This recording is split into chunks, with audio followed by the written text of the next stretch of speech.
इज़ा हा का फी नफ्सिका शैउन फदाअहु, गुनाह यह है कि अगर तेरे दिल में कोई चीज़ खटके और तुझे खटकना महसूस हो रहा है तो ये गुनाह है। यानी फॉलो योर कॉन्शियस। अक्सर होता है ना, आपको कुछ कर तो रहे होते हैं, दोस्तों ने प्लान तो बना लिया और रात को इकट्ठे होते हैं, ये करते हैं, लेकिन वो खटक तो रही होती है बात कि यार काम तो गलत है। और ये खटकना हिदायत की निशानी है। जिनको खटकता ही नहीं है तो फिर समझ लें कि वो फिर अल्लाह की नाराज़गी है। खटक ही नहीं रहा, समझ ही नहीं आ रही है, गुनाह है।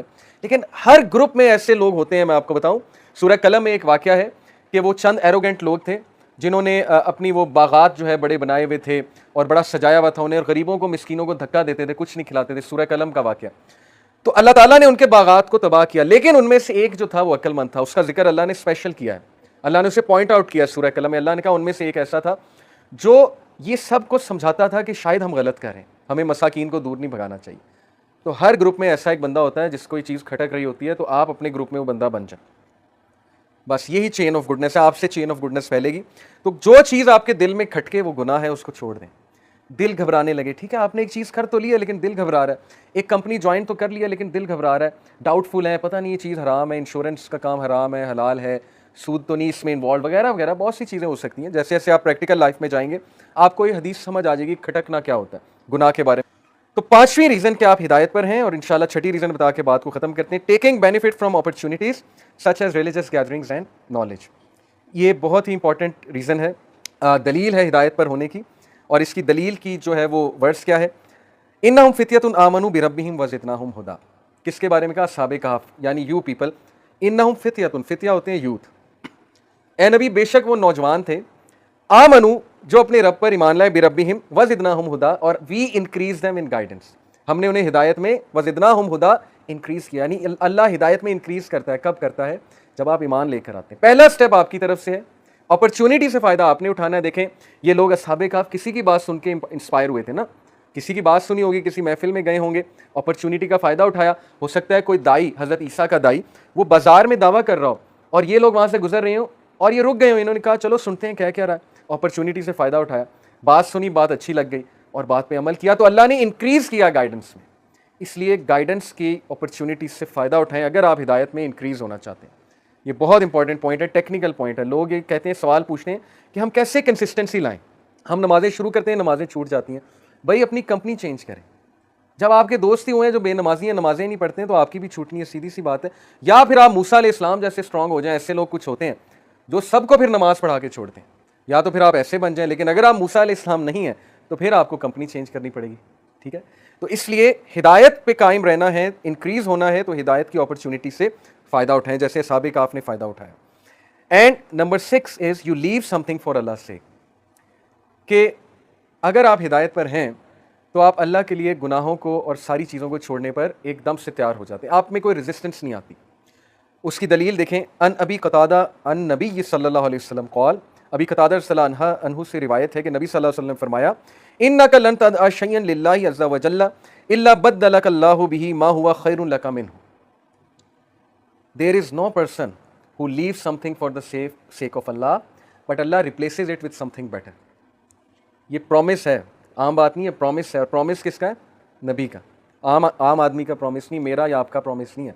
नबी का प्रॉमिस है कि कोई इंसानों में ऐसा नहीं है जो अल्लाह के लिए कोई हराम काम छोड़ेगा और अल्लाह उस चीज़ को बेहतर से रिप्लेस नहीं करेगा, या उसे कोई नुकसान हो गया और वो सब्र करेगा अल्लाह के लिए और अल्लाह उसके सब्र के नतीजे में बेहतर चीज़ उसे अता करेगा।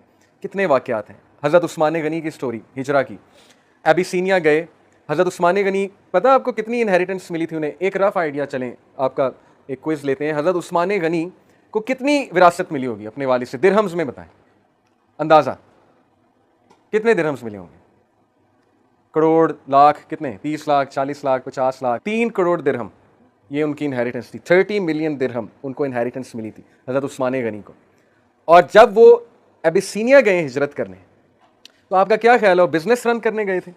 इमेजिन करें, एक बंदा अपनी फैक्ट्रियां छोड़कर, तिजारत छोड़कर हिजरत करके हबशा चला जाता है, तो पीछे से बिजनेस चल रहा है कि बंद हो गया? क्या ख्याल है? हालात ही ऐसे बंद हो गया, अभी सीधी सी बात है ना, बिजनेस चल रहा है। तो उनको तो फिक्र ये होनी चाहिए मेरा बिजनेस बंद हो गया, मेरा बिजनेस नहीं चल रहा है, मैंने पैसा इन्वेस्ट किया हुआ था। लेकिन उन्होंने अल्लाह के लिए, रसूल के लिए हिजरत की। And he is one of the 2 people in the world. आपको पता है दुनिया में सिर्फ 2 ऐसे लोग हैं जिन्होंने अपनी फैमिली के साथ हिजरत की है अल्लाह की राह में।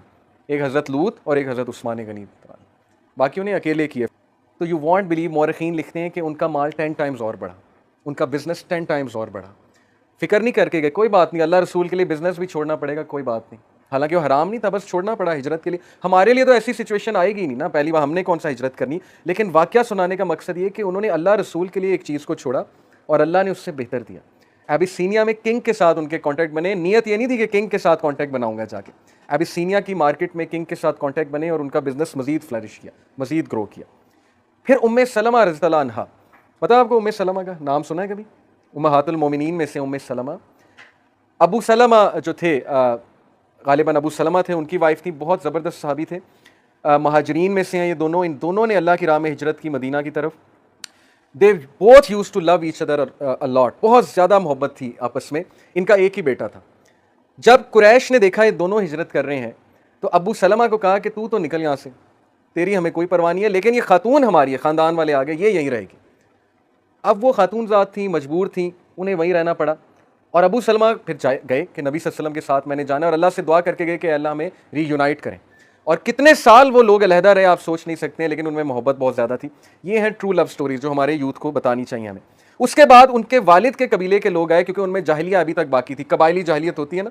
वो लड़ने आ गए कि ये बेटा हमारा है, ये तुम्हारा नहीं है। औरत के पास बेटा था, उन्होंने कहा ये बेटा हमें दो, हमें इसका बाप नहीं चाहिए, वो तो मुसलमान हो गया चला गया, लेकिन ये बच्चा हमारा है, बच्चा हमें दो। बच्चा छीन कर ले गया। कैन यू इमेजिन, माँ से बच्चा छीन कर ले गए। लेकिन उसके बाद बहरहाल एक बंदा था उनमें, एक बड़ा था उनके ख़ानदान में, उसने सुलह कराई, बच्चा वापस कराया। उम्मे सलमा भी फिर हिजरत करके वहाँ गई। ग़ज़वा उहद में जो उनके शौहर थे उनकी वफ़ात हो जाती है, वो शहीद हो जाते हैं। और उम्मे सलमा रज़ियल्लाहु अन्हा शैटर होती हैं कि मेरे ख़ावंद जिनसे मुझे इतनी मोहब्बत थी वो फ़ौत हो गया, अब मुझे कौन सहारा देगा, मैं विडो हूँ। तो फिर उस मौके पे उन्होंने एक दुआ की थी, इन्ना लिल्लाहि व इन्ना इलैहि राजिऊन। और उसकी दुआ के आगे के अल्फाज हैं कि अल्लाह मुझ पर मुसीबत है, ये इस मुसीबत पे चलने की, इस मुसीबत में सब्र करने की तौफीक दे और मुझे इससे बेहतर दे। और देखिए रसूलुल्लाह उनके हस्बैंड बने, प्रॉफिट सल्लल्लाहु अलैहि वसल्लम। कितना बड़ा ऑनर है कि वो सोच रही कि कौन सहारा देगा, अब मैं क्या करूँगी, बेवा हूँ, और अल्लाह के नबी ने उनसे शादी कर ली। तो इसलिए अल्लाह के प्लान्स को कभी भी आप मत सोचें कि अल्लाह ने आपके लिए कुछ प्लान नहीं किया हुआ है। जब भी इंसान अल्लाह के लिए कुछ छोड़ता है, अल्लाह उससे बेहतर देता ही देता है उसे। इसलिए अल्लाह के लिए हराम को छोड़ दो, हराम से बाज आ जाओ, लेकिन अल्लाह से दुआ करो, अगर अल्लाह ने यही किस्मत में लिखा है हो जाएगा, नहीं लिखा तो कोई और बहुत बेहतर लिखा है। तो इसलिए ये आखिरी बात थी इंशाल्लाह। अल्लाह ताला जो भी हमने डिस्कस किया उस पर अमल की तौफीक अता फरमाए। ये 6 साइंस मैंने आपको बताया हिदायत पर होने के, इनको रिवाइज़ कीजिएगा और देखिएगा कि ये आप पर पूरे उतरते हैं कि नहीं उतरते। अगर नहीं उतरते तो एफर्ट करें, परेशान होने की बात नहीं है। ये भी एक हिदायत का साइन है कि हम सब यहाँ बैठे हुए हैं और हम इस पर बात करें, ये इटसेल्फ एक साइन है। तो अल्लाह का शुक्र अदा करें और इस्तकामत की दुआ करें। इंशाल्लाह नाउ वी एंड अप। सुब्हानक अल्लाहुम्मा व बिहम्दिका अशहदु अल्ला इलाहा इल्ला अंता अस्तगफिरुका व अतूबु इलैक।